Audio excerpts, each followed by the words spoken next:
I'll leave that on. I'll be live soon.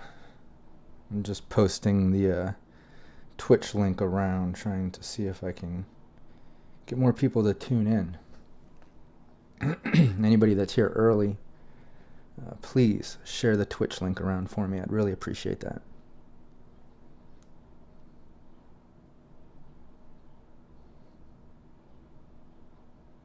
All right, I got that shared, got it tweeted, posted to the Cyberpunk group. I see Val, my beautiful wife, already shared it. That's awesome.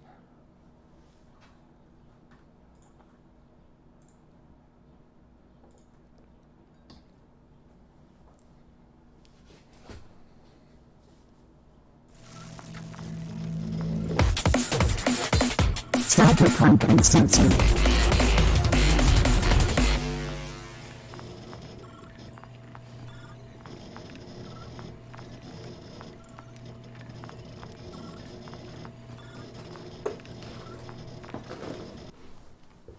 All right.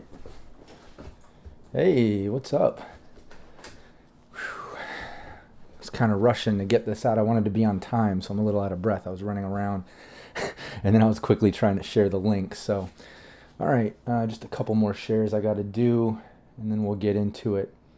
Just for anybody tuning into the live stream or seeing the VOD, yes, this is my second AMA, Ask Me Anything sort of session.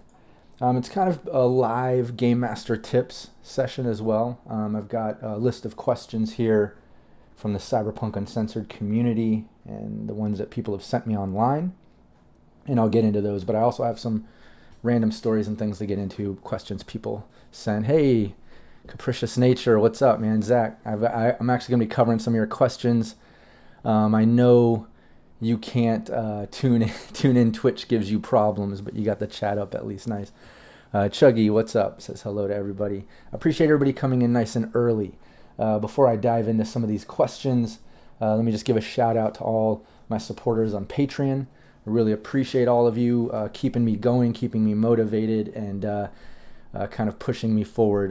Shout out to Anino from Anino Gaming, Chris Anderson, Steve Barr of Sirenscape, one of the official sponsors here at Cyberpunk Uncensored. Jason Weaver, Matt James, who's also GM Reservoir Panda, who should be back to streaming live this Sunday. Hey, what's up, Eric? I see you in the chat. 10 a.m. Pacific Standard Time this Sunday. He'll be back to streaming every Sunday.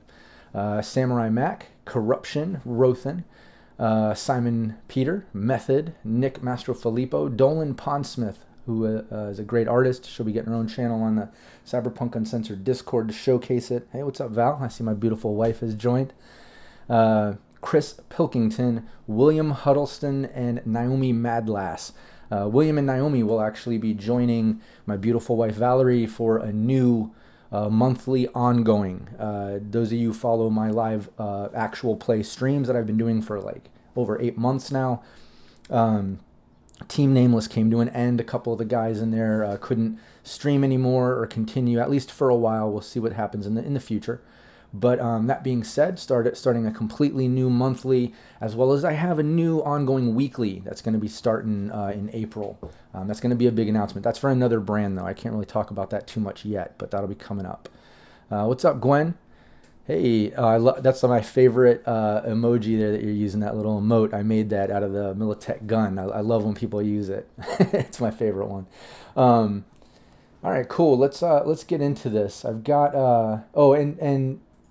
yeah, the other thing I want to mention, everybody check out the Cyberpunk Uncensored Discord and cyberpunkuncensored.com.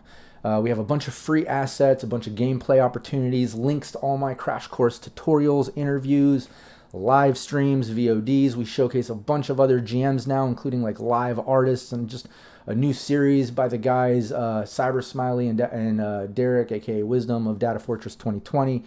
I think Chris Hockabout, the guy who did all the artwork for the 2020 book, he's going to be joining us doing some live art soon too. So lots of exciting things going on for Cyberpunk Uncensored. So look up the Discord, check out the .com. I'm going to put the links in the description when the live stream hits VOD.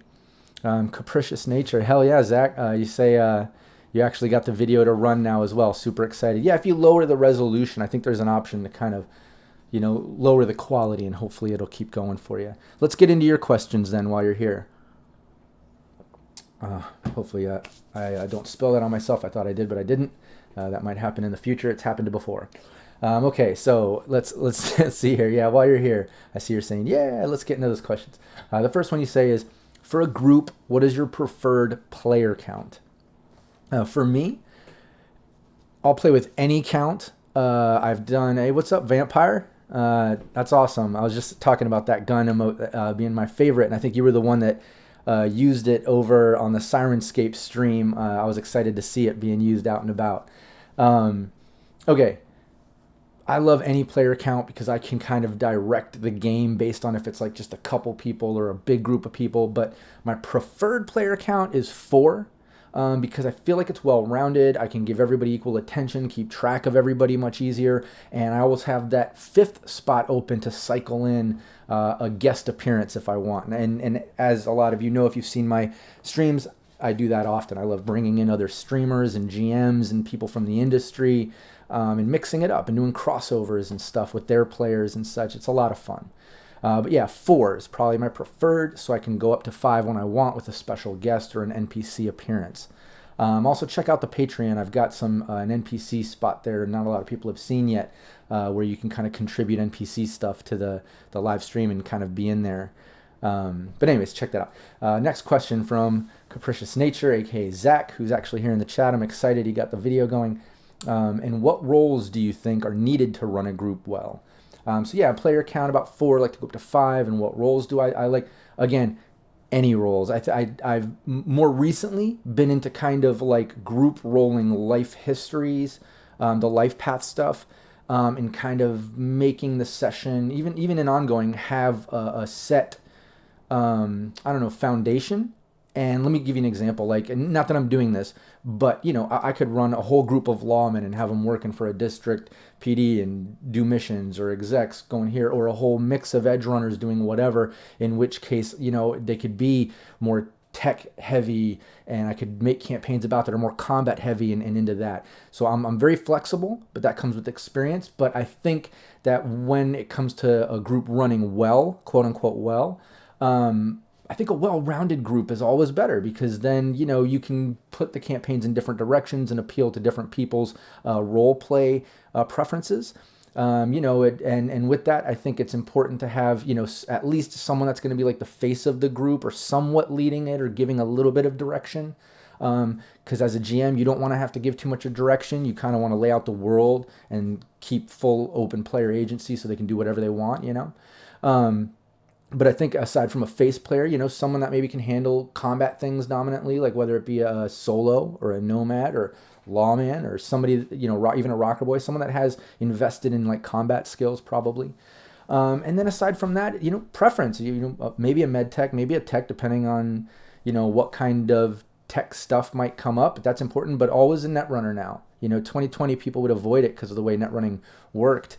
But now in Red, I think it's so important. And as a GM, it's a lot of fun. It's almost like you have to have that in every group to interact with things around and deal with demons and drones and fucked up shit that happens, When Vampire says, hey, November, what's up? I see you say, yeah, I made it. That's awesome. I'm glad you made it too. Vampire asks, when the players have a solid concept and we all discuss what they want from the game, the roles just fall into place. Exactly, that too. Like sometimes you'll kind of discuss the direction of the campaign and what's going on as the player preferences, and then you can kind of figure it out from there as well. Session zeros are important, and then just communication, as a GM with the players.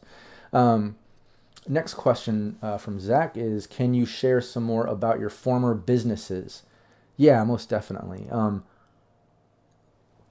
That's a fun question. I've had so many. I'm obviously live that entrepreneur lifestyle in the sense of trying to start up numerous projects, brands, businesses, and things. My main business is Capacity Productions. If you go to capacityproductions.net or .com, you'll see the 2 different divisions of that company. That's where I do all my marketing and all my relationships with the music industry, film industry, and just people, businesses, and such. It's a bunch of SEO stuff, social networking, promos, but the .com's more on the filmmaking side. I do producing and filmmaking, directing, acting, writing, all that good stuff. And yeah, November, non-CP questions are fine. This is Ask Me Anything. I have a bunch of Gamemaster tip questions I'm going through just like I just did, but there's a lot of other questions mixed in because of my background in filmmaking, being a touring musician, a trainer, entrepreneur. But my other business, I run pufftuff.net, pufftuff.net. Sell like cannabis products, actually, like rosin presses and e-nails and shit like that. And then also fucr.info. I've been running the Freedom Union Cannabis Revolution since like the 90s. It was an activist organization, a subdivision of Normal, but then became into more of a brand for like clothing and stuff. I still have a bunch of the fucker shirts you'll see on the site. In fact, if anybody wants to buy any of the shirts that you see at fucr.info, shoot me a message. If you cover shipping, I'll send you a free shirt. There's a bunch of designs there. We still have, a bunch of sizes, hundreds of shirts. I have no problem. Anybody tuning into the AMA, whether it's VOD or live, I appreciate you. So there you go. Just go to fucr.info. Let me know what shirt you want. Give me your address. We'll figure out the shipping. You pay for shipping. I'll send you the shirt for free. But I also have a bunch of failed businesses. And so, and don't forget Capacity Productions or cyberpunkuncensored.com, but that's not really an income. That's more of like a passion project, just like Virtual Reality Live, which I'm bringing back here soon. I'm probably going to cross over with Cyberpunk Uncensored. But as far as businesses, I've also, I ran a club downtown LA called the Dragon's Den, but that failed. It was like on the edge of the Skid Row, like bad part of downtown LA, and in the new upcoming part, kind of hipster borderline. I mean, literally on that street. One side of the street was cool. Other side, where our club was people sleeping on the street. So it was kind of fucked up, but that closed down, wasn't profitable. I've also ran thebossbox.info, sold those little TV Android boxes with a bunch of free games. You could get like over 10,000 games, all the original Nintendo, all those things. But then and free TV, but then all that shit became super illegal. They were cracking down on it. I had to stop doing that business. And then I've had other ones come and go that weren't, as successful. Like I had a cannabis dating site that went hand in hand with Puff Tuff and things like that. I'm probably forgetting some, but if they come to mind, I'll let you know. I also made a little bit of income being a musician that still carries over to now, doing some voiceover work, like for Sirenscape. You'll hear my past band's music and voiceover work from me and my wife Valerie in some of their sound sets. Yeah, November, it's not really was. I still currently am. I work with a couple friends online, and I kind of help them out train. I work out every day. Chris Anderson actually has a question about that I'm going to hit a little bit later. Teddy Burns, one of our past game masters with Cyberpunk Uncensored. I know you got busy and couldn't do it anymore. Hopefully you come back. A lot of people enjoyed you GMing for us. I enjoyed it. So anytime you do want to come back, there's a chair available. We'd love to have you. He says, how young are you? We'll just say I'm in my early 40s.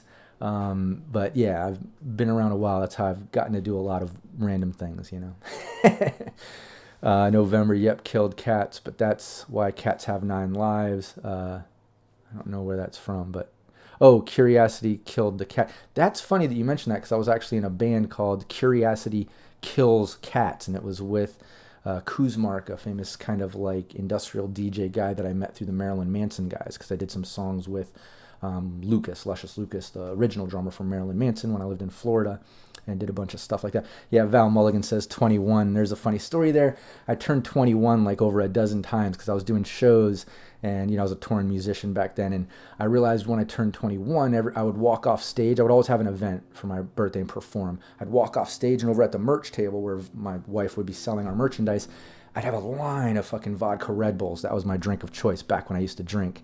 And I'd get all these free drinks, and I was like, shit, this is exciting. Like, this doesn't happen on any of my other birthdays, but of course 21, that happens, So then every birthday after that for like, I don't know, 12 or more, I said I turned 21, and like I would always do a show or party or event. And for sure enough, I'd walk off stage, and I'd have a bunch of free drinks. It was funny. But I quit drinking back in 2014 because I wanted to quit cigarettes. I wanted to quit cigarettes, and I knew if I drank alcohol, which I was drinking pretty heavy, I would smoke. So I quit all that shit back then and never went back. Now I only drink water and don't smoke cigarettes. But yeah, let's see. Next question. So if more businesses pop in my head, I'll bring them up because I did do a lot of things. Hot damn power to you, man. Congratulations. Thanks so much. Yeah, it's not easy to quit and do that, but I did. Let's see. And how about some of your fun, crazy stories from your former tours? That Nazi bar one freaked me out. My uncle had a similar run-in. Oh yeah, okay. So you saw, I think it was the live stream or one of my deep dive series. One of my series I brought up being, I think it was a ROCKERBOY deep dive when I talked about being a rocker boy and touring. And maybe that was what it was. I don't know. And we played some club, and it was with Adam the Woo. I don't know if anybody knows Adam the Woo. He's now like some famous YouTube streamer, but he was in a punk rock band playing bass back then, and he was opening up for my band D-Root back then. The D-Root, a lot of the D-Root songs were on the Sirenscape sound assets, the Cyberpunk Red sound assets. But we played this dive bar, and like I hit him up about it. Actually, he reminded me, or he commented on that video. It was like in Eustis, Florida, which is like middle of nowhere, and we played, and it was like some of the crowd liked it, some didn't, but there were swastikas everywhere. After we realized that, in the bathroom was covered in swastikas, out back there was KKK propaganda and stuff. We were like, let's get the fuck out of here. Holy shit. Like, it was an awkward situation, but crazy, fucked up story. Yeah, when we went on the first Warp Tour, not the first Warp Tour, our time on the Warp Tour, I forget which year it was, but we headed out in our RV, and I went to sleep, went out in the middle of the night. I woke, like the band members, we all woke up, and our driver was pulled over. The transmission was shot. He ran it to the ground going way faster than he should have, pulling the weight we were pulling, and just fucked up our RV on like the first day. And then the local, we were in the middle of nowhere. We already made it out of Florida, and I can't remember where we were, but the local shop didn't have parts, and they had to wait like a week for him to come in. So we left him there, and we rented a van and took off. But the van cargoed like tiny ponies in the back or something. So there was like shit smeared on the sides and back. We had to clean it all out because that's where we were sleeping for the next week until our driver would catch up to the Warp Tour with our actual RV. And we had to sleep head to toe like this on like fucking wood,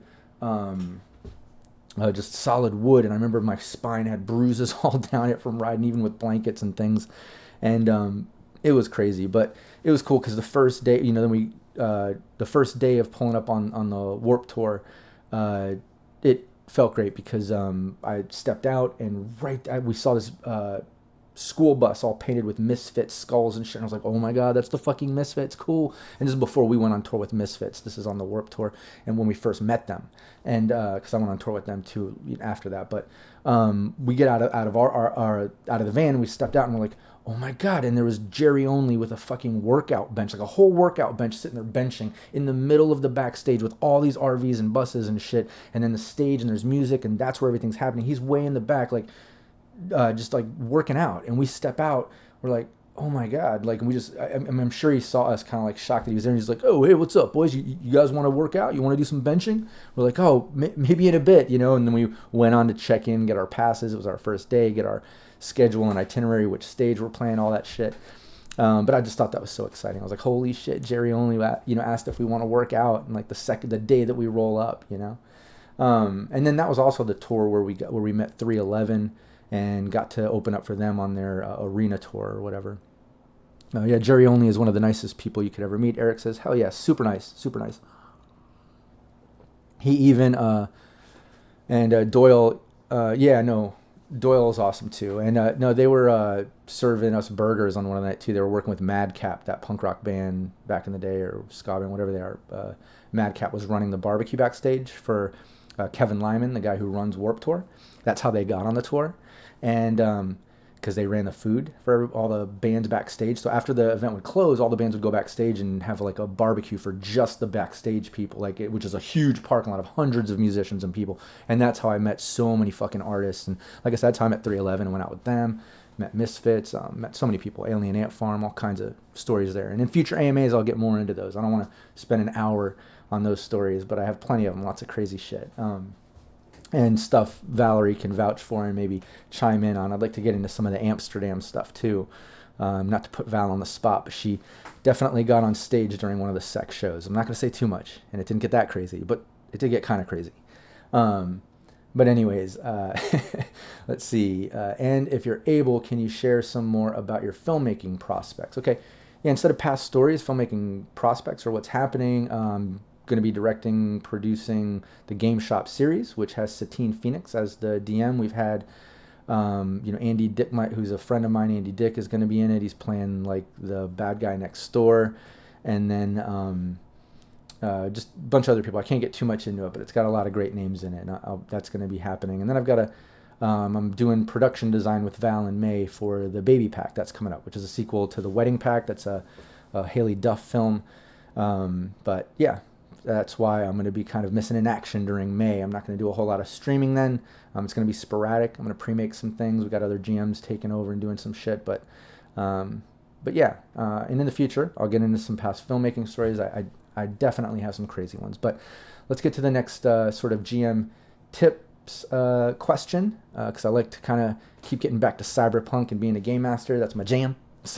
I'd have no problem talking about entrepreneur, filmmaker, musician stuff, trainer, all that good shit. But obviously, I love it when it's back to Game Master tips and Cyberpunk stuff. Eric says, please tell me you were not on tour with the impotent sea snakes. No, I don't know who that is. But no, that doesn't sound familiar.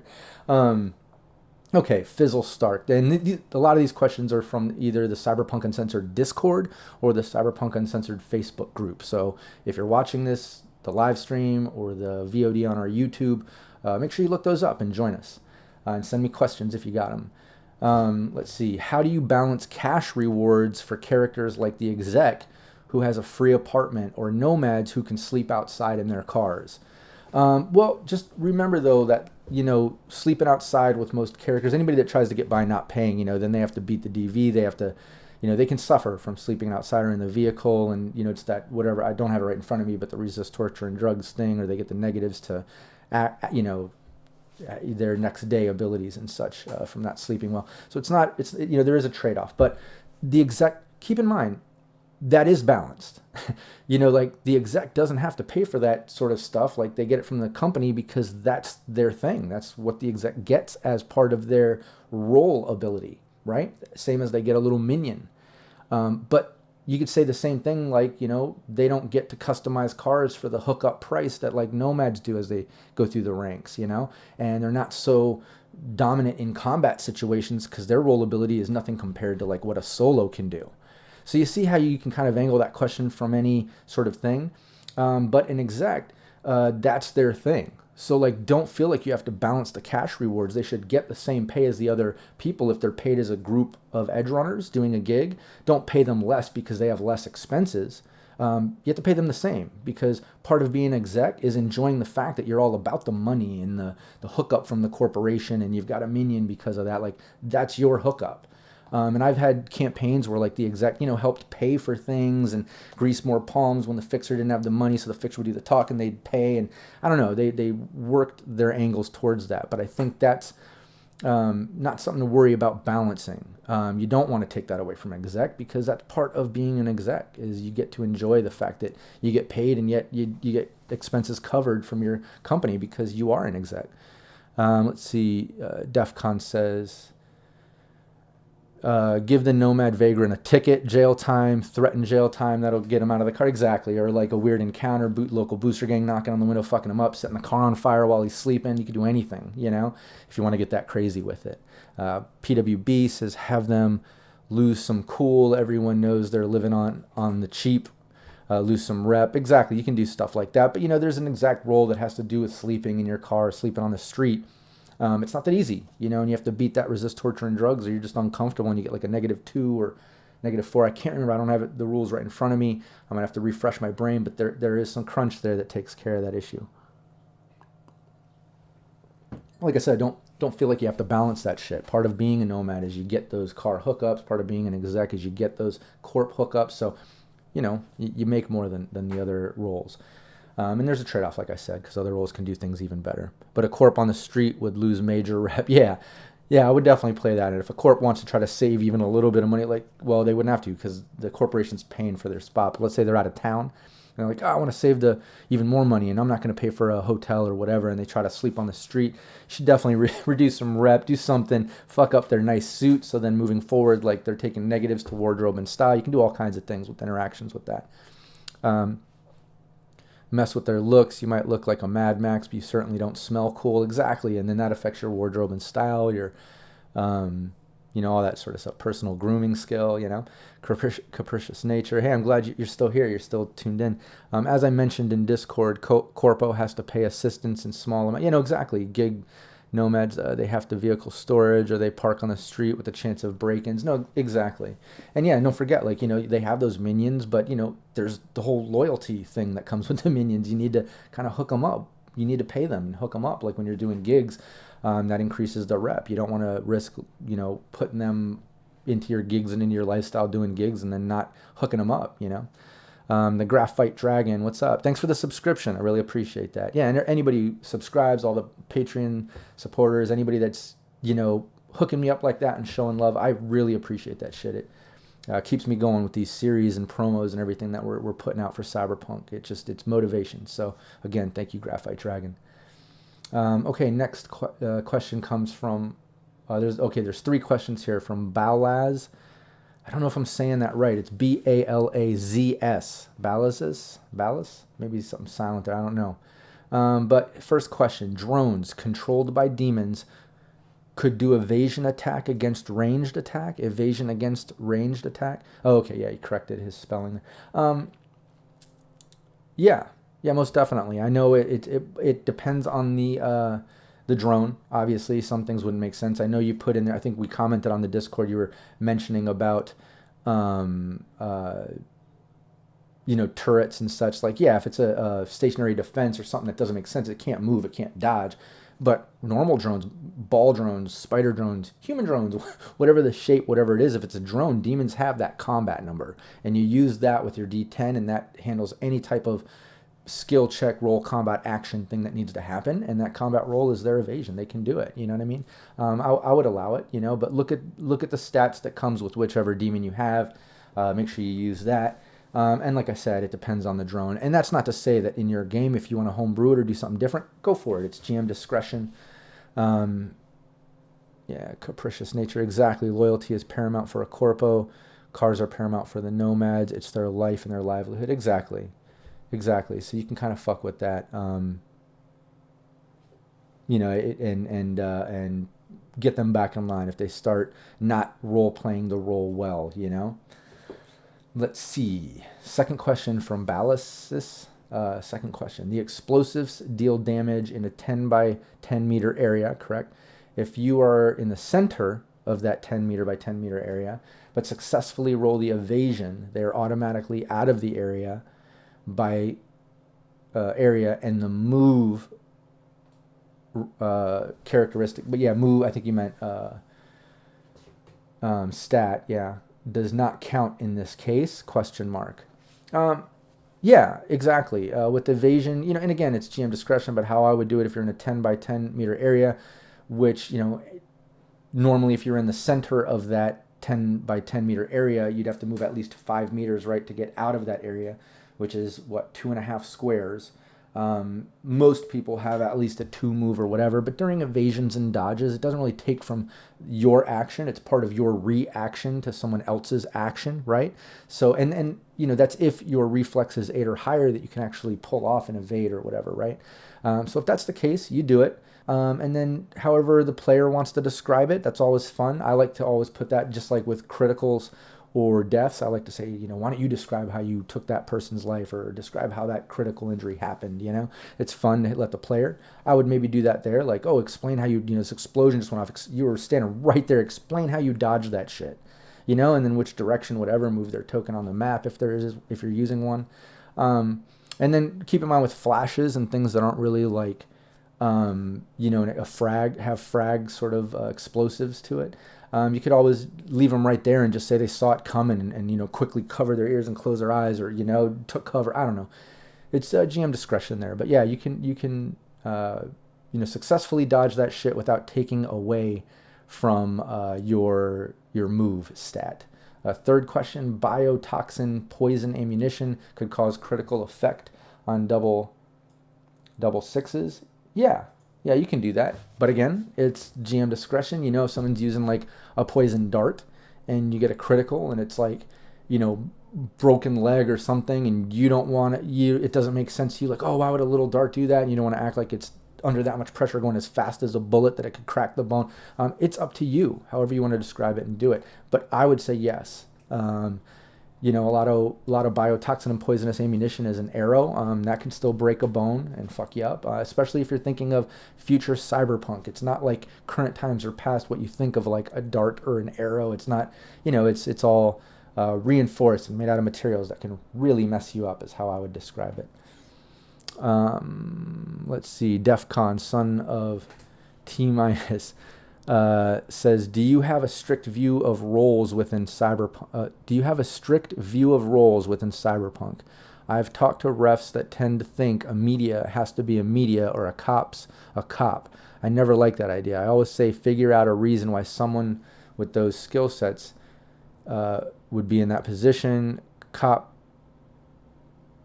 could say an enforcer in a nomad clan or be a night guard or security manager of a corporation or business. Fixer could be a producer for a film company. Just make sure it fits. I agree 100%. Yeah, if you haven't already, tune into my deep dive series. I do a deep dive series on each role, and it's not the crunch. I do a breakdown of the role abilities. You'll see that in the Cyberpunk Red tutorial crash course series. This is all on the Cyberpunk Uncensored YouTube. But if you look at the deep dive series, that's more of like a creative deep dive where we talk about the life path options, the archetypes, and both those are exactly what you're talking about right there. Then we talk about recommended stats and skills. And then we take questions from the live chat. It's all live. So if you're subscribed here, make sure you get the notifications or whatever. Tune to the next deep dive. But we cover that. I'm a huge fan of that. We just did the ROCKERBOY one, and we were talking about, you know, graffiti artists like Banksy style ROCKERBOYs and shit like that. I like motivational speakers. I'd love to see somebody play a ROCKERBOY that does like motivational talks, almost like in D&D, the Bard inspiration shit. You know what I mean? As a GM, I would totally give that to a ROCKERBOY if they were a motivational speaker leading into combat, and they were like, all right, I want to hype my team. All right, guys, we're going to go in there. We're going to kick ass. We're going to be quick. We're going to be like ninjas. We're going to dodge every fucking bullet. We're going to land every bullet exactly where we aim at. Like, let's do this. And if like a ROCKERBOY did that, I'd make them roll, a DV that would make sense to their roll ability or something equivalent skill-wise. And totally give everybody like some type of bonus mod for that motivation, almost like that Bard of Inspiration shit from D&D. But I love that. I think any type of version of a role, if you can be creative with it, even better. And a GM would love it. I guarantee it, because then they can think outside the box, unless it's that ref you were talking about that was real strict with it. And that's okay too. You know, maybe they want to keep it exactly by the book, by exactly how they envision it. Or their thing, but and I shouldn't say by the book, because, you know, even if you read the book, you'll see they give a bunch of examples. Look at the individual life paths for roles. You know, what type of tech are you? What type of fixer? What type of ROCKERBOY? And they give a bunch of options. So you got to be flexible. But again, GM discretion. You can do whatever you want. DEFCON says Matt Foley, ROCKERBOY. Hell yeah, exactly. And we were talking about all kinds of options, like, you know, wrestlers, like Jimenez from Wandering DM, who came over and did some live gameplay crossover with Cyberpunk Uncensored with me as a GM. And then, like I said, artists, comedians, that would be a funny one. And then you say, DEFCON, he lives in a van down by the river. Yeah, I like that one. That would be a great... like I said, Matt Foley would be a great one. It's funny. PWB, or check the local stables. Yeah, instead of he lives down. November, that is very cool. Creativity is refreshing. Exactly. No, I think it makes the game more real. You know, think of in the real world, you're not just like, let's just say cop, like, okay, I want to be a lawman. Well, fuck, you know, what type of cop are you going to be running dispatch or hitting the beat in the vehicle, or you trying to work your way up in the court side of things or out on the street side of things, or SWAT team, you know, like, which is like C-SWAT or dealing with cyber psychos, right? Or are you going to be a private detective or investigator, or, you know, I don't know, like there's so many options, just like with med tech, all different types of doctors and CSI shit. And I think you can, if you just be as creative as the real world, and it'll be much more immersive when you play, because it'll feel like it's real, like you have full player agency and the world is vibrant with any fucking option. And look how they even have multi-classing now. Like, wow, now you can take a role, be as creative as you want with that, and then grab onto another role and be as creative with that one. And like, shit, you can really be and do anything. And then aside from the rank ability, the role ability, you can delegate points in any skills. So it's not that, a solo has to be the only one that can be good at combat, or, medtech is the only one that can be good at healing people or whatever. You could be specialized in certain skills and still be under a particular role that is different than those skill sets, and just diversify your character that way. It's up to you, But that's what I love about Cyberpunk Red, Cyberpunk in general, role-playing games in general. But Cyberpunk, to me, has the most flexibility when it comes to all that stuff, especially Red. But yeah, check out my deep dive series on the Cyberpunk Uncensored YouTube channel. And you'll get a bunch of ideas for all the different roles. I'm still kicking out new episodes. I got a bunch more coming up. Eric says, what do you recommend for people who are new to Cyberpunk or used to play 2020 back in the day and want to get back into it? Where do we start? Discord is kind of sensory overload. Try the Talsorian Google Sheet, but never heard back. What do you recommend for us dipping our toes back into? I mean, hit up the Cyberpunk Uncensored Discord, and then look at the channels we have for play. Post to the Red, post to the 2020. If you want to get into Red, which I recommend 100%. Things are way more streamlined. There's more players and opportunity there. There's going to be new content being made towards it from our Talsorian. It's the new hot thing. The net running's way better, and they're expanding. But join the Cyberpunk Uncensored Discord. You'll see the channel there for looking for Red play. Aside from that, you can dive into Play by Post. That's ongoing. We just started our own West marches that Zen is leading up. He used to play to enter Big Z on my previous 2020 Red combo that I was doing long time ago, streaming that. You can see that on the YouTube channel. He's playing the ROCKERBOY there. But yeah, join there. Play by Post, West Marches. We also link to other West Marches. You can totally jump in. You can also go to my Patreon. Right now, there's still, I want to say, 1 or 2 spots left in my monthly ongoing that I'm getting ready to start up. It's only like $15 a month, and it guarantees your spot. You're playing every month. I'll be GMing. You'll be playing with my beautiful wife Val, some other players, and it'll be streamed. It'll be a lot of fun. But there's always options, But I would start with our Discord, the Cyberpunk Uncensored Discord. My players are building a Brinks-like company solo, a trader, and a scout. The 3 compadres, Silo, Achilles, and Monk. Yeah, that's awesome. Let's see, Capricious Nature, Multiclassing. Would you be okay with a player who starts out with 4 ranks to split those ranks at start into more than one role? Start as a rank 2 medtech, rank 2 tech, or do you think players need to start with only one? You have to start with one. It's part of the balancing. You're starting at rank 4, and if you want to start it as a new rank, you have to invest the IP that you're earning into starting at rank 1. And you can't do that until you reach rank 4. Like, once you multi-class, you can't multi-class again until you reach rank 4. So that being said, it's the same thing when you're starting. Like, you can't start multi-classing until you hit rank 4 of current. So I wouldn't allow that to break down 2 and 2. I think you're diluting things. It's throwing balance off. Something might go wrong there in some of the cruncher things. Like I said, I think let everyone get to 4 before you start multi-classing. But again, that's GM discretion. You can always try it. You can go for it. I think it might water down the characters a bit. And the book, like I said, they say multi-classing not till you're at 4. PWB, Rob, how much world building do you do for your games? I notice you stay a bit generic with weapon and such. Do you leave it to the players or work it out between sessions? Yeah, when it comes to a world building, I put a lot of focus, if you notice in mine, in the corporations, the gangs, the plots. I love multi-level plots and twists and cliffhangers and just trying to make it exciting and as real world as possible, in the sense that there's always chances for side arcs and things going on. I drop in little goodies and things that they find that could lead to other things. I love investing in options and making the world flexible in that sense, that they can go and do anything, and hopefully I'll have something for them there or something to happen. I don't put as much into the details of the gun, the brand or whatever, I do leave that up to the player. If the player wants to put time to that, go for it. When they describe their character, they can do that. I usually give opportunities for that, especially with Zero in session 1 and when they meet new players or there's a guest appearance.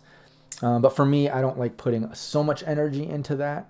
I might describe somewhat of the gun, like meaning an NPC, if it's like big or rusted or handmade or different things like that. But like I said, brand names, no specifics when it comes to weapons don't matter as much to me as a GM as having nice plots and shit for my campaign.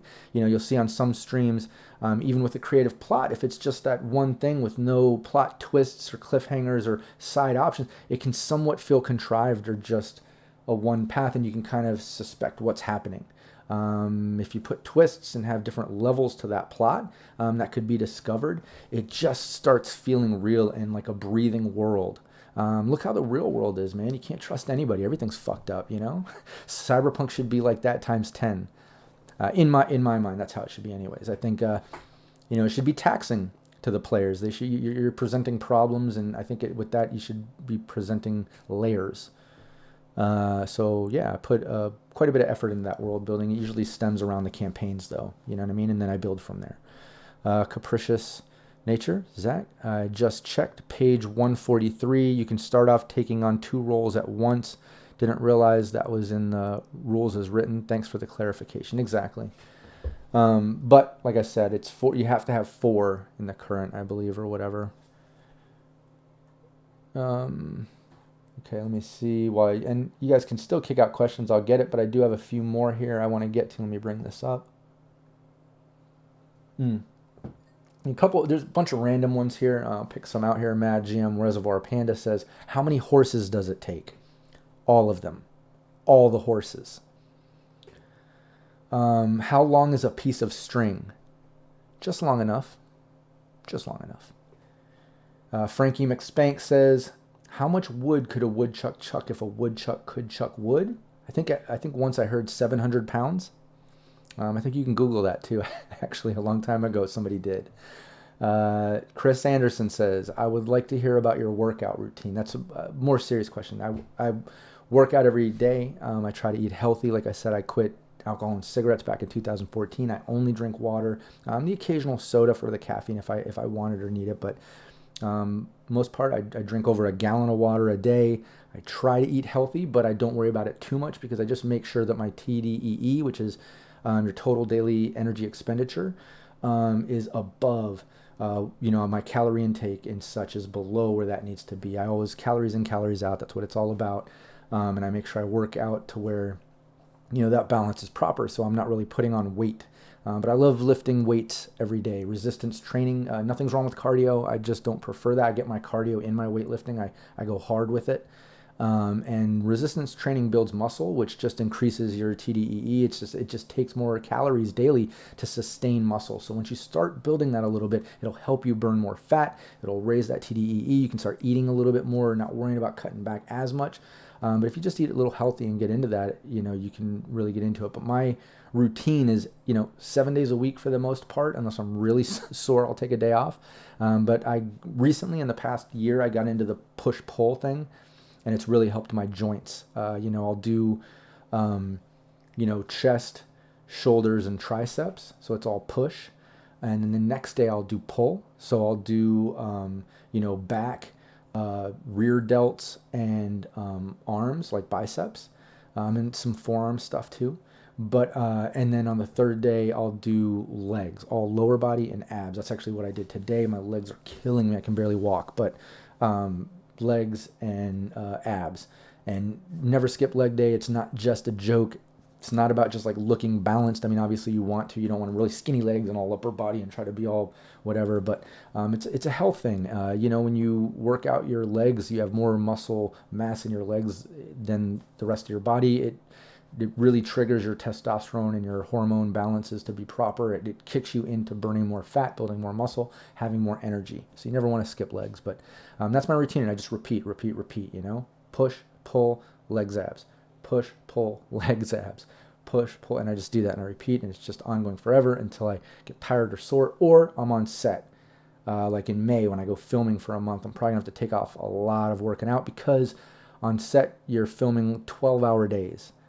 So it can be real, it's a lot. When you get off set and then drive home, for us, like when we're in Hollywood, it's going to take us like an hour just to get home or more sometimes. We just get home, try to eat something, try to get some sleep, wake up, get right back to set.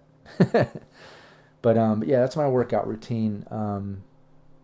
Yeah, and if anybody needs any training tips, I'm really good at like physical therapy, exercises and routines that you can do to heal and put things where they need to be, so you stop getting pains. I can help you really get your TDEE right and just put things in balance. So you can always shoot me a message about that. I enjoy that shit, aside from gaming and all the other stuff I do.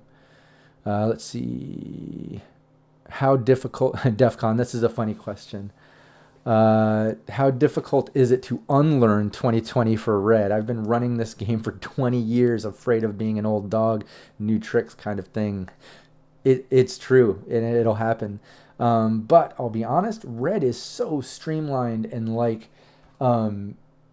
just, set up in such a way that it's not hard. It really isn't hard to learn it. It's streamlined. You just got to get used to like the numbers, the way that the crunch works, like just some of the specifics. But like I said, it's not nearly as difficult as 2020. They've built things in, like, check out my crash course tutorial on body type modifiers and dual wielding that I had James Hutt come on and explain, because a lot of people were complaining that they don't cover that in Red, but they do, and it's kind of built in, and he explains like how body type modifiers affect the HP with the whole will body chart. It's not so simple, and it's things are built in, so you don't have to mechanically crunch it during the action. It's kind of, they've inherently built in parts to things leading into the crunch that you're going to use, and it's hard to explain, but not that hard. Dive into Red, you'll see. It's better, it's more streamlined, easy to learn. And if you do bring some 2020 into it, who gives a shit? Do it. You're the GM, and things are still fun. As long as you're having fun, that's all that matters. And I think you'll really love what they did with net running. Net running is so much easier, so much better. I actually enjoy it now. If you can imagine that. People from 2020 didn't really enjoy net running. Capricious Nature, I'm similar with the workouts. Only do calisthenics and resistance. Can't do cardio. Blew out my knees, back, hips, and shoulders back in the day. What would you recommend people do when they're stuck at home with no equipment? Yeah, see, I'm lucky enough I have equipment. Like I have a weight bench weights. I have those power blocks, which are, you pull out the things and it can go all the way up to 70 pounds, So I use those for everything. I don't really use a barbell because I don't have a spotter. So I max out with those 70, and I put the 5-pound weights on my wrists. So when I do like inclines, I got 75-pound dumbbells on each, and when I do like my clavicle raises and shit to like kind of get the upper chest and shit. But yeah, I recommend if you don't have equipment, you're at home, super simple, body weight squats and push-ups. You can do dips on the sides of counters and stuff, but just start with that. As long as you do body weight squats, you can even do body weight squats, calf raises, and kickbacks. Look those up. Super simple, super easy. It hits every angle of your lower body.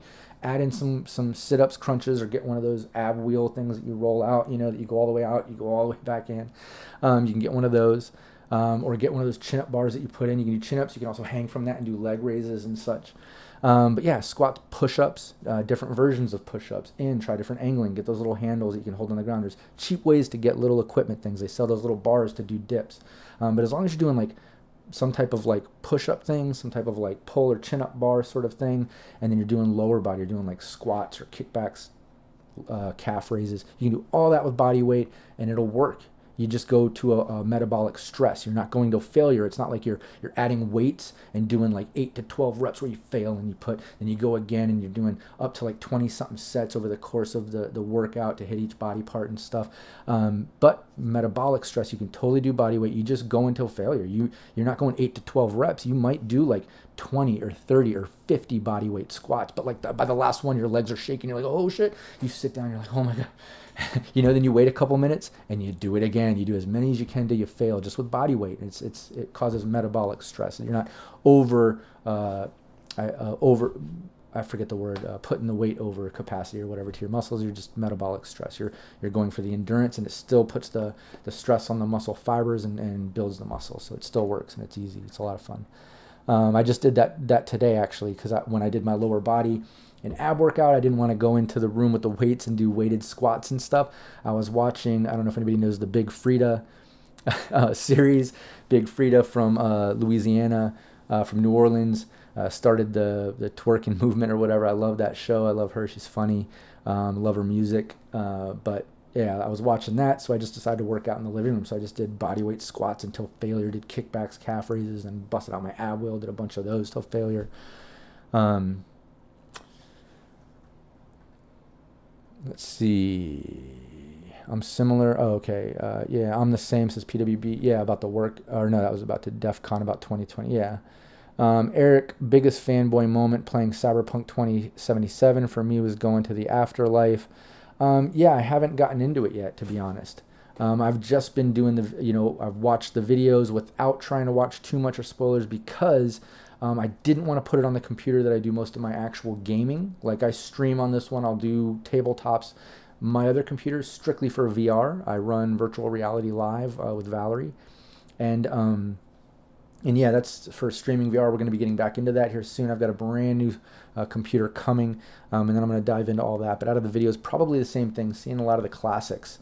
Also, I got some of the clips of the radio stuff with Mike there. There's just a lot. And I've also gotten some rumors from some of these guys making some things to make that VR. So I'm excited to see, even if it's, fucked up. I would just love to walk around in VR in Night City. I don't even need to play or interact. I would just love to walk around, while shit is happening. Capricious Nature, I'm struggling with the same thing, going from D&D 3.5 to Red. 3.5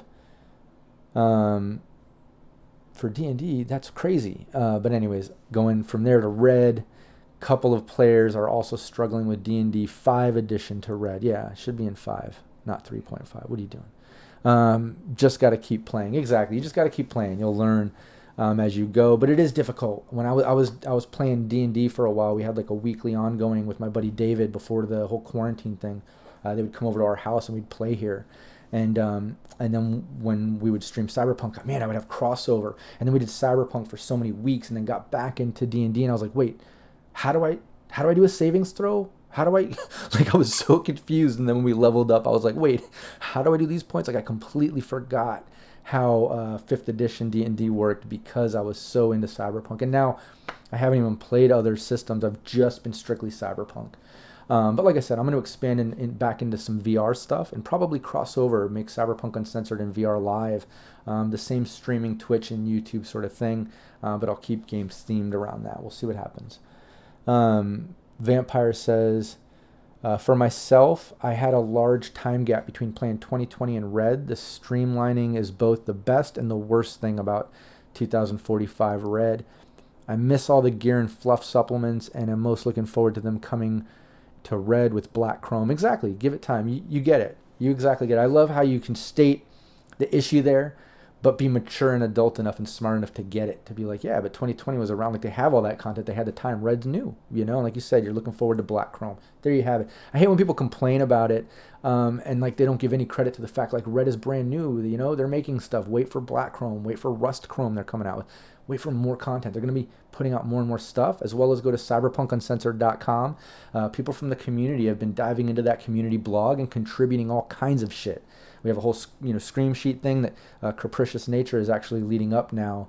PWB is still contributing and helping with that, but Zach Capricious is stepping up to be kind of head editor or leading up the scream sheet project. But we have all kinds of fillable sheets and good content, and we're working on more. So just give it time. Red is going to have more and more stuff to play with, I'm sure, as it goes. Let's see.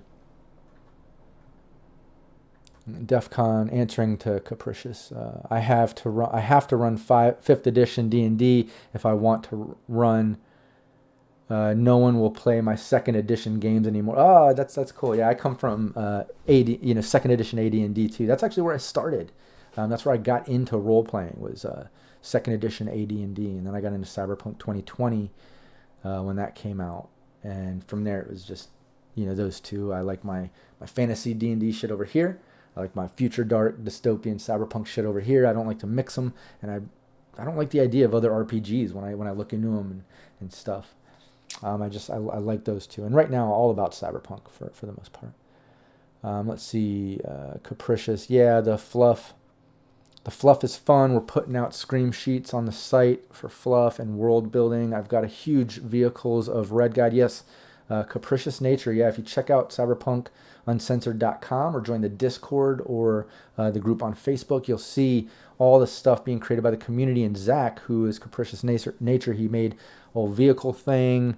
There's a weapons transition. There's all kinds of great stuff. But yeah, same bunch of other resources. Can't wait until Chrome's out. Yeah, exactly. I love making all this stuff and I love having it. But yeah, I can't wait till more of the official stuff keeps coming out. Here, let me get chat up to date here.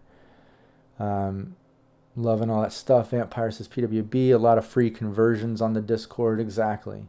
Vampire, my Nomad went with a van instead of compact ground car thanks to the vehicles PDF from y'all. Oh, that's awesome.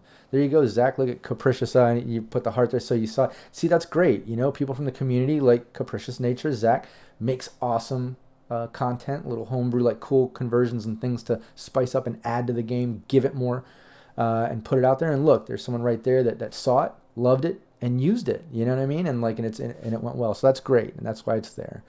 My Nomad player went with a 1960 VW bug van. That's awesome. Hell yeah, PWB. Rob, what was your first D&D character? A cleric.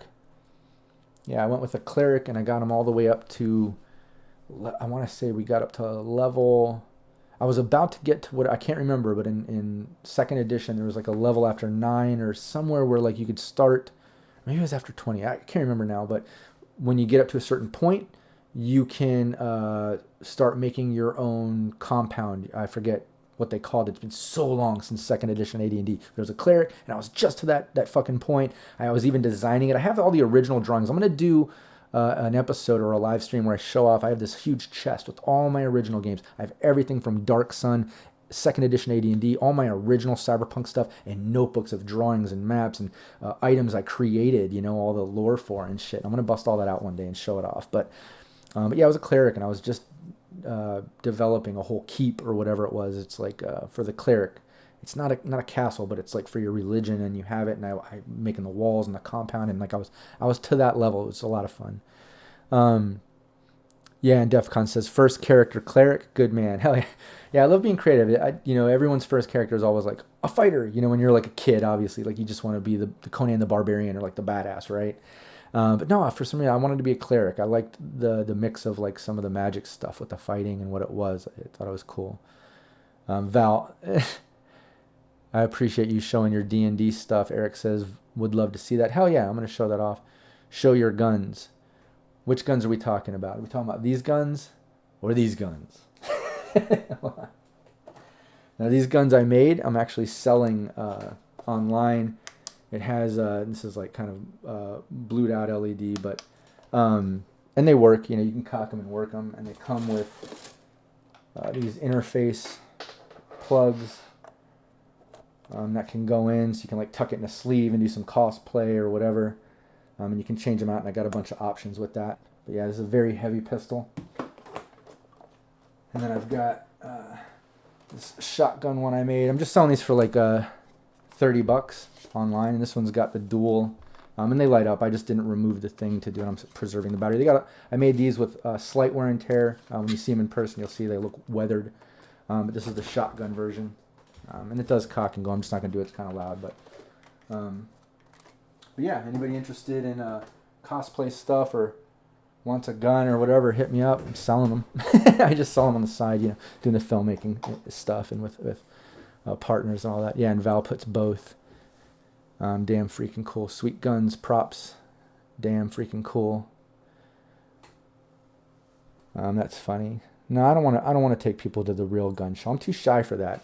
I don't know if people notice that actually. Like I put myself out there. Like I've always, you know, even as a touring musician, I was the front man vocals, and I'd be on the front of the stage. I would love making eye contact and freaking out, but I would feed off of that energy because I would freak out. But I'm just not that confident. You know, I overachieve and put out so much and work so hard at things because I'm constantly wanting approval and validation. I'm constantly feeling like I'm not cool enough or whatever. Like I've got to constantly like prove myself to people, you know, and like that plays into like even just look how when I post images and I do stuff, it's never like my face. Like I made a brand, not just me as a GM. I have a hard time with that. If you look at other people's promos, it'll be their face on like the imagery or the thumbnail or whatever, or their logo. And like, I'm just not that confident. I don't know what it is, but I've always been like very self-conscious and like even joking like that. Like I work out every day. I consider myself in good shape.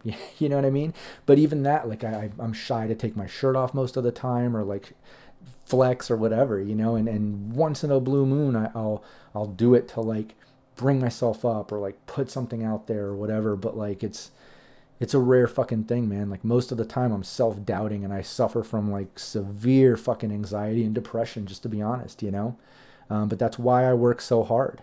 I work fucking hard. Anybody that knows me, you know, I never sleep. I sleep in 3-hour fucking increments because I work so hard at all my businesses, and whether it's the filmmaking stuff or the businesses I run for income, whether it's online or Amazon, my sites, or in person, the event stuff, the music stuff, the voiceover work. I'm doing this new merchandising deal and things I'm working on, all the streaming, the tutorials, the series, hosting other GMs, the constant promoting and putting it out there. I'm just constantly trying to like do cool shit, you know what I mean? And get credit for being cool or knowing cool shit, I guess. I don't know what it is, but it stems from just, you know, depression, anxiety, and constantly doubting and I don't know, just doubting myself, constantly needing to prove myself. And sometimes it comes across opposite. When you see someone promoting themselves a lot or putting them, you know, their content out a lot, even like me, it's different content all the time. It's not like I'm spamming the same thing every fucking day. It's always different shit I'm making every day. I'm constantly making new content and things. And it might look like, you know, someone's confident or cocky or look at my shit. It's not. I assure you, it is the fucking opposite. I am constantly like trying to get validation for what I do, you know? And anybody that knows me on a more personal level, I'm sure you've talked to me, you've had chats, I'm sure you feel it. You know how I am. I'm constantly doubting myself, and that's why I work so hard. I don't know how I got on that tangent, but we did. But anyways, okay, let's see, PWB. Let's see, okay, man, I'm making a few Cyberpunk props for the Scream sheets. Nice, awesome. Yeah, and you do those awesome, you make real-life cyber decks for the most part. That's really cool, too. PWB, it's okay if you're embarrassed about your firearms collection. Reverse psychology. That's funny. DEF CON, Capricious Nature. I had the same issue once. They wouldn't listen to me unless I was healing or undead. They drove him mad, gave the character to the DM, said, have fun. Oh, this guy is a bad guy now. He asked me back for the next encounter where I got to battle the party. They didn't survive. What the hell? Yeah, that's crazy. PWB, you do promote others more than your own work. Yeah, well, I promote myself too. I mean, but it's just, I make a lot of other things too. Like I get other artists to stream with us. I got, you know, other GMs to stream with us that I enjoy. And then I have people hit me up, like I'm friends with Will and Derek, you know, Cyber Smiley, Data Fortress 2020. They had the idea like, hey, we want to, because we did some podcast shit together and we haven't had a chance to do that again. But they had a fun time doing it, me too. And they hit me up like, hey, you know, we have this idea to do this series, Tales from the Forlorn Dopes. And I was like, oh shit, that's awesome. So that's how that series started. But yeah, I promote, you know, everyone and myself. Like I love it. I also promote other streamers I enjoy, like Wandering DM and Phil, who's doing the Sirenscape GM stuff. You know, anything cyberpunk, man, I appreciate it for the most part. You know, and for the most part, people in the community have been really nice to me, so I appreciate that. Vampire says, Rob, I feel you, man, and I totally believe you rock harder than you think. Man, I appreciate that.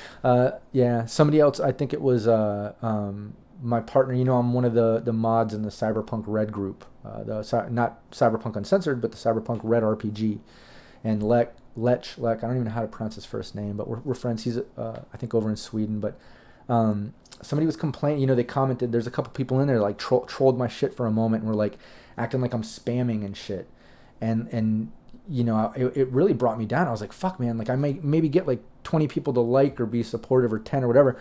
But even just 2 trolls or people being negative about that shit will affect me more than the support, you know? I'm just like, I'll overthink that shit.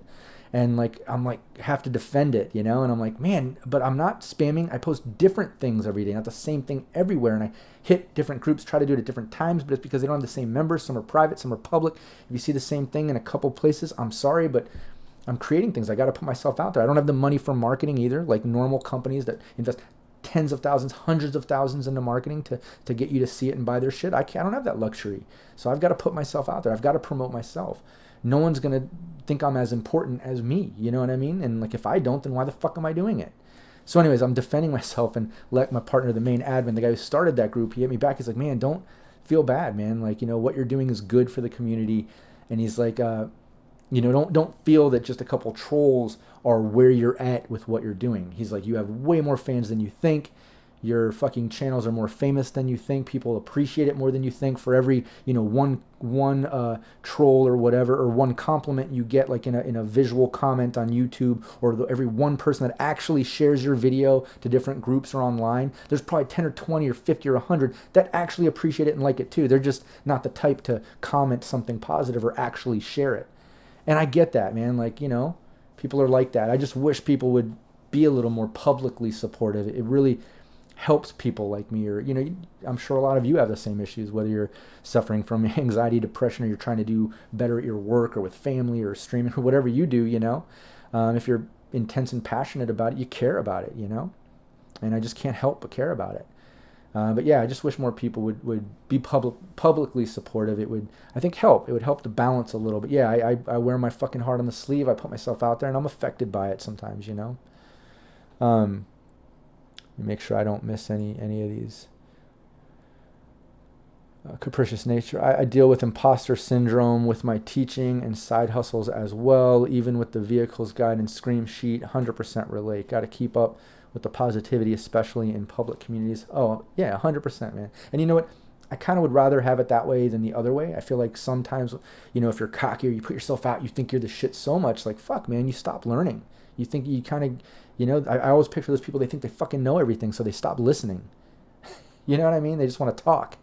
And that's not to say I don't talk a lot. I know I talk a lot.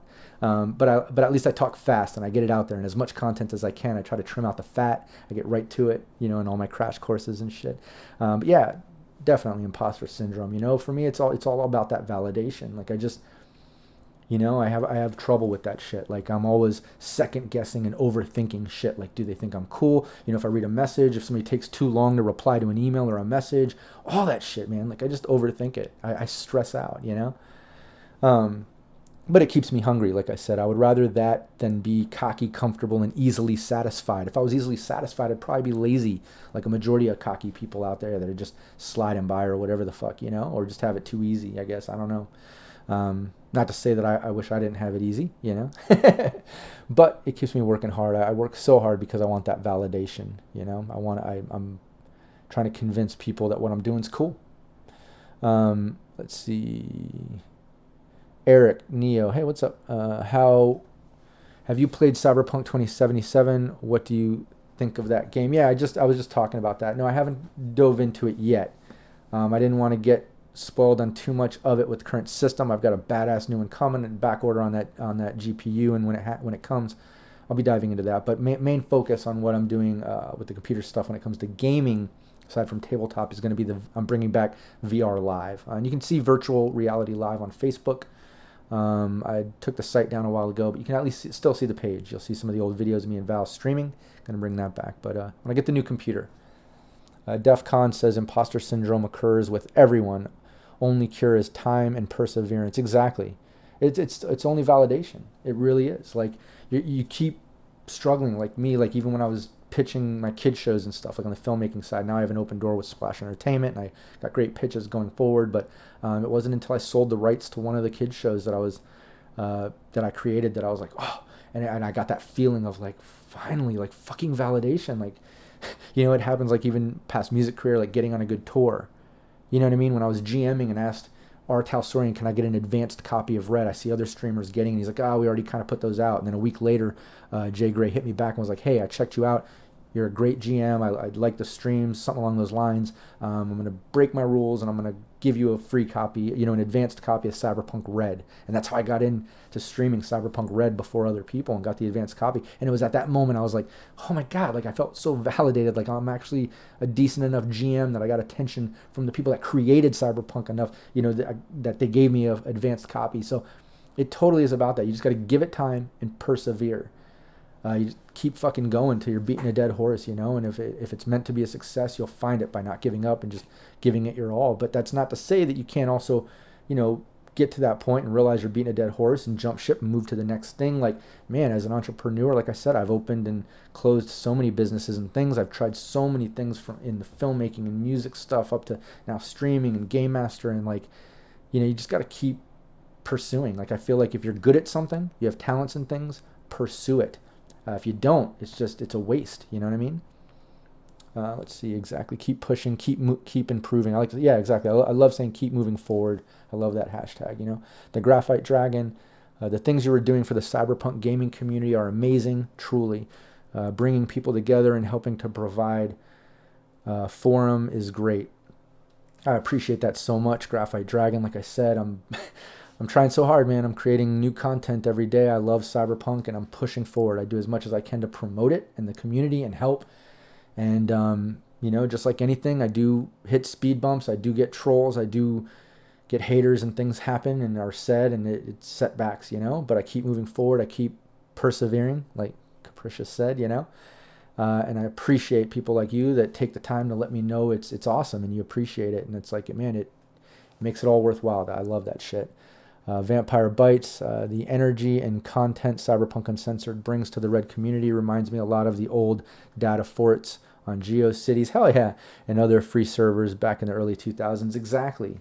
Like Cyber Smiley, like look at Data Fortress 2020, and I love how those guys are now doing an ongoing series with us. But yeah, I'm hoping that's what it is, like I think, in recent times I was seeing like anybody who knows the Mad Queen, like she's like that for 2077. She's like that passionate nonstop every day, new content, new things. She's trying to push it. I'm kind of like that for Cyberpunk Red. I feel like where I'm like constantly, but for Cyberpunk Red, but a little bigger because I'm not just GM Rob Mulligan. I'm Cyberpunk Uncensored. I'm the founder of that brand, which to me I'm hoping is going to be bigger than just me. I want it to be lots of GMs. Upcoming products, like I said, free assets. I want to live stream everything from actual gameplay to Cyberpunk artists to VR. When the quarantine ends, get back into events and stuff. I've got all kinds of ideas. And anybody watching, if you've got ideas for series, live streams, content, free assets, any of that shit, hit me up. I'd love to host you, love to promote you, love to have you as part of the Discord, the YouTube, or the Twitch. Let me double check the questions one more time, make sure I hit everything. Yeah, I think I hit everything. I think we covered, all the GM tips, all the questions that were sent to me. I think I hit everything in chat. Anybody watching on the live, if I did miss something, just re-put that question in now. This is last call. Last call for any questions. But keep in mind, I am going to do this AMA series, hopefully weekly. I'm going to try to do it weekly, depending on other content I'm making or upcoming, filmmaking schedule and shit like that. But I'm going to try to do it weekly and just answer questions. And again, anything. I prefer it being about, GM tips, Gamemaster stuff, Cyberpunk stuff, obviously Cyberpunk Red. But I'll answer any questions or talk about being an entrepreneur, a filmmaker, a musician, a trainer. I can help with all that stuff. My beautiful wife Valerie says, "You are amazing," with the kiss emoji. Hell yeah, back at you. Capricious nature, back on topic. Sorry. If you get a chance to play, what roles would you want to play the most? No, and don't apologize. Like I said, I love, I just love talking to people about all this stuff. It's things I'm passionately doing, I'm into, I have knowledge about. It's what I like talking about, especially now during quarantine stuff. Like I don't hang out with anybody, even when the quarantine wasn't there, I was rarely hanging out with people. I was home working online a lot, and unless I was going out for filmmaking stuff, then I would leave my house to go do shit like that. But as far as roles, I think one of my favorite roles is the fixer. When I play anyways, I just like that balance of like networking and hustle and can still be badass with a heavy pistol or something. That's what I like, a fixer. But after doing the the Roll Ability Breakdown Crash Course Tutorial series, and the Deep Dive series, and really looking in to different roles and more about things. The exec really interests me as well. The power behind an exec is really fun.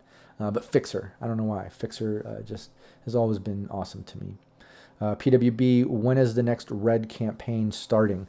For me, my actual play, I was supposed to have the ongoing one-shot that I'm doing with Tarabella Pondsmith and Steve from Sirenscape, Rothan, and GM Jack, who also streams 2020 with Cyberpunk Uncensored. I was supposed to do that this Saturday, tomorrow, at 2 p.m. Pacific Standard. It might still pop off. I need to check the messages, but I know Tarabella Pondsmith was not feeling well from getting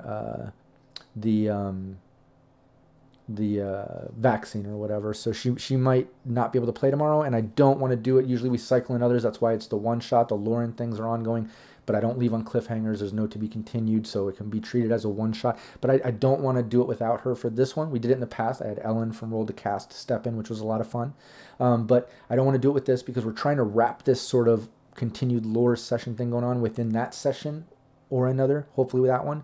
So then we can turn that team into a true ongoing. Then I can incorporate cliffhangers and shit like that and make it just more dynamic and more enjoyable to watch. How long have you and Val been together? Shit, me and Val have been together since, 1998? I want to say 1998, 97. I mean, we've been married now for 10, 11 years, or I don't even know how long now, or how long has it been? If Val, if you're still in chat, tell me. I lose it because we've always said that we've been married because, we dated for a while, but then we lived together after meeting each other, and we've just pretty much been married in our minds since we met. We've, when I would do music and touring, 1998, at least I had that right. Music and touring, she would run the merch table and hit the road. She would, in filmmaking, she's always in the projects. If we're working behind scenes, she's helping with production design, like she's director of design for the Baby Pact coming up in May. So anything we do, we try to do together. Filmmaking, music stuff, even streaming. She plays Raven in Team Nameless. She was the solo in that. So yeah, we've been together forever. 98, geez, I was 6 years old, man. Your and Val's energy is amazing. Damn, make us feel old.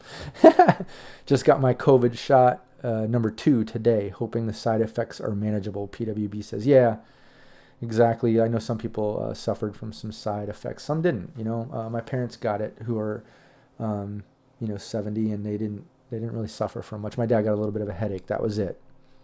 November says, where did you meet? Talking about me and Val. We met at one of my shows, I think. Val, is that where we met? I was performing. Did we meet at Back Booth? Pretty sure that's where we met. We met at one of my events. You were there with your friends, your girls, and they brought some panties up on stage, I believe, for me and the bass player. I think you went up there too. And then we used to have big after parties. Like, we would perform, we'd sell out clubs, and this would be like thousands of people, hundreds of people, depending on the size of the club. And then we'd go to the D-Root house, which is our house we all lived in, and we'd throw a big after party. We also had a big farmhouse for a while. Everybody would go out there, and hundreds of people. People would be down the street and parked across the street at the post office. It was rowdy as fuck. And by the time we would get out of the event, we'd get home, there would already be people all in the yard and around the house waiting for us to get there. It was like a second event. It was so much fun. But yeah, that's when me and Val met. We met at that event, at my event, at Barbarella's, which is now iBar in Orlando, Florida. We were performing there out back, an Outback stage. It was a really cool place. Yeah, Barbarella's. Exactly. Hell yeah. All right. Well, yeah, I'm going to wrap up this AMA. If there's any more questions or things that anybody has, join Cyberpunk Uncensored on Discord or on the Facebook group. Shoot me a message if you have a question. I'm down to answer anything. Like I said, I prefer Cyberpunk or Gamemaster tips style questions, but anything. Entrepreneur, filmmaker, musician, trainer. I'm into all kinds of shit, and I'm down to talk about it. Aside from that, please show me some love. Make sure you like and share the video. The VOD on YouTube. I have crash courses, interviews, all kinds of shit there. Make sure you subscribe to Cyberpunk Uncensored on YouTube. And like I said, it's all about validation. I do all this stuff because I'm passionate about it. But when I get those likes, I get those shares, I see people like posting my video in other groups and like talking about shit I'm doing, man, that's where it's at. That's what keeps me going. So please do that shit. I really appreciate it. Also consider joining us on Patreon. I got a lot of little perks and things there. I would appreciate that as well. And shout out to my sponsors, like I said earlier, Sirenscape, Elderwood Academy, Level Up Dice, Lion Banner Games. I love the maps. I'm getting maps from Frag Maps as well. And Cybertopo, Cyberfight Clothing. Yeah, that's what this shirt. You see Cyberfight Clothing. And there's a discount code. Go to cyberpunkuncensored.com. You'll see the partners page and the link to Cyberfight Clothing, and you get a discount. Give some love to the sponsors and stuff too. Yeah, Eric, PWB says great AMA. Eric, thanks, Rob. November, it's great to see a relationship work out. Hell yeah. Capricious Nature, love to be able to join. Thanks for dealing with all the pestering. Keep it up. It's not, I love it, man. It's not even pestering. Val Mulligan with the smiley face. November, thanks, Rob. Yeah, man. Hey, you're all thanking me for doing this. I'm thanking all of you for tuning in and keeping me going. I really appreciate it. So, with that being said, hopefully I'll see you next time. Everybody, take care.